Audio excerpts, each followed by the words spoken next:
سلام به خبرهای از خارج کشور خوش آمدید. ایران و کره شمالی بزرگترین تهدید هسته‌ای را متوجه جهان ساختند. باراک اوباما رئیس جمهوری آمریکا میگوید واشنگتن برای مسدودسازی برنامه هسته‌ای تهران و پیانگیانگ و تلاش‌های خود با متحدانش همچنان ادامه می‌دهد. آقای اوباما هشدار می‌دهد در صورت که ایران و کره شمالی به تعهدات بین‌المللی خود عمل نکنند با انزوای بیشتر روبرو می‌شوند.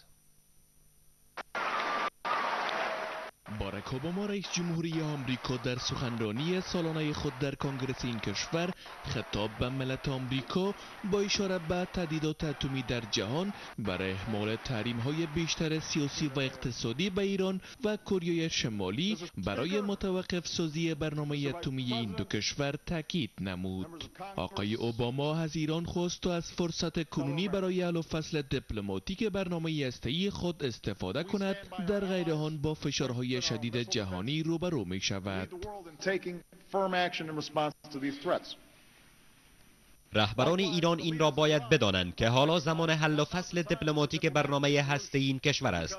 جهان از ایران می خواهد تا به تعهدات بین المللی خود عمل کند. در غیر آن تمامی گزینه‌ها برای جلوگیری ایران از دستیابی به سلاح‌های اتمی روی دست است.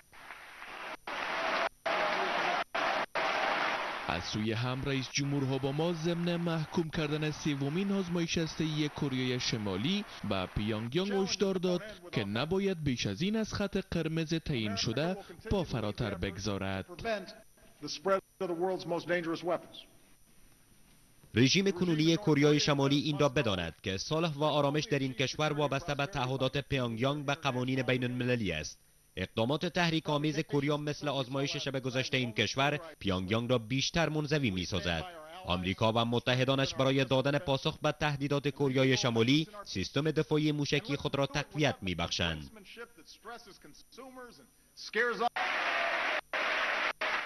با این حال رئیس جمهوری آمریکا میگوید واشنگتن و مسکو برای کاهش دادن کلاهک‌های هسته‌ای خود به تلاش‌های مشترک خود ادامه می‌دهند.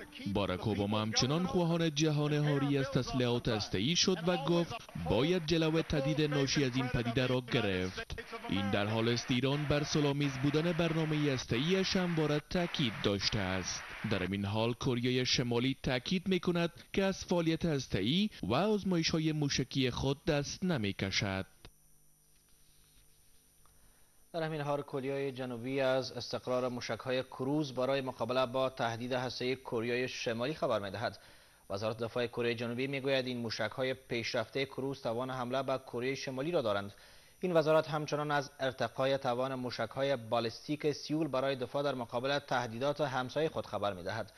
سخنگوی وزارت دفاع کره جنوبی می‌گوید ارتش این کشور هر گونه نشانه بالقوه برای آزمایش‌های هسته‌ای را بیشتر رصد می‌کند. این اظهارات یک روز بعد از آن مطرح می‌شوند که کره شمالی دیروز سومین آزمایش هسته‌ای خود را در میان هشدارها و تهدیدهای آمریکا و دیگر کشورهای جهان با موفقیت انجام داد. در اعتراض به این آزمایش هسته‌ای شورای امنیت سازمان ملل متحد نیز جلسه اضطراری تشکیل داد و ضمن محکوم کردن آن بر اتخاذ مواضع شدید علیه کره شمالی موافقت کرد.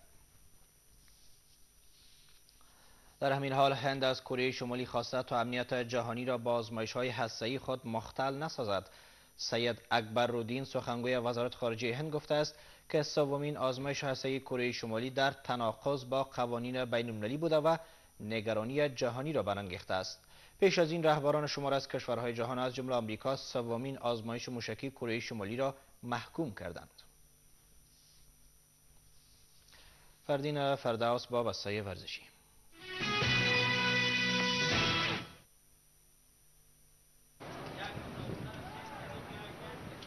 رقابت‌های فوتبال جام حذفی ولایت هرات با قهرمانی تیم ابو مسلم پایان یافت.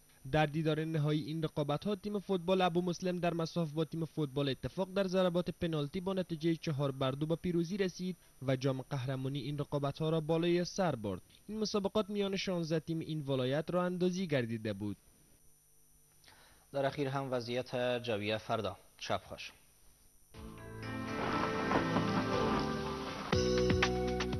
کابل نیمه ابری، بلندترین درجه حرارت 8، پایین‌ترین -4. مزار شریف نیم ابری، بلندترین درجه حرارت 18، پایینترین 4.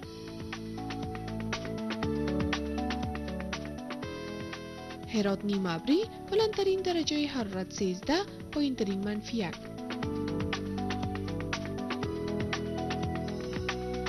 جلال آباد احتمال بارندگی، بلندترین درجه حرارت 11، پایینترین 5.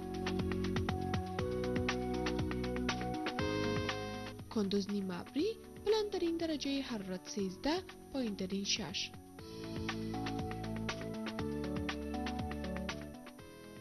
و سرانجام ولایت کندهار نیم ابری، بلندترین درجه حرارت 16، پایینترین آن 8 درجه سانتیگراد پیش بینی شده است.